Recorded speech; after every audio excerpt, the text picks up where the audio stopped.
Play.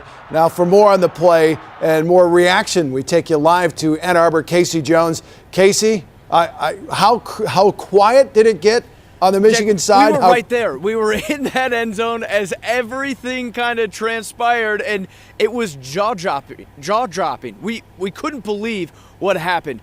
As you just said, all Michigan had to do was snap the ball, kick it, down it, fall on it, anything, tackle Jalen Watts-Jackson, and this game is over with. Instead, Michigan State, who didn't lead at all during this game until there was no time left on the clock, walks away a winner in this one. Stunning, shocking, but obviously we've come to expect this with the Spartans, this late game dramatics, the Rose Bowl, the Cotton Bowl. Of course, there's that play with Keith Nickel against Wisconsin and then Little Giants against Notre Dame. Now this game, though, split the state. And depending on which side you sit on this rivalry, the story's told a little differently tonight.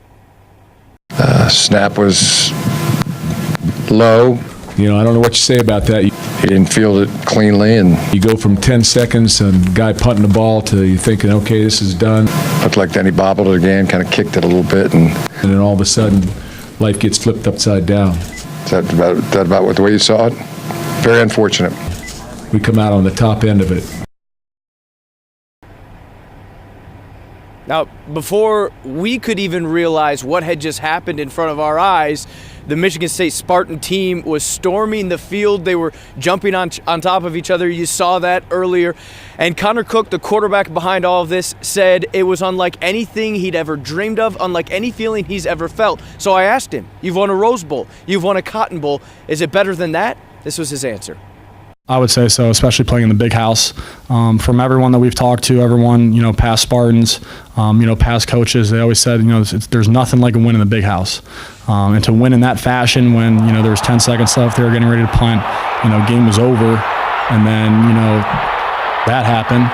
And to win and finally experience like that and rush the field and you're just looking around, looking who to celebrate with, to run up and hug or whatever. And you run over and celebrate with your family and everyone's just in tears and everyone is just so mind blown that something like that happened. I mean, obviously the Cotton Bowl was crazy, but it wasn't as crazy as this.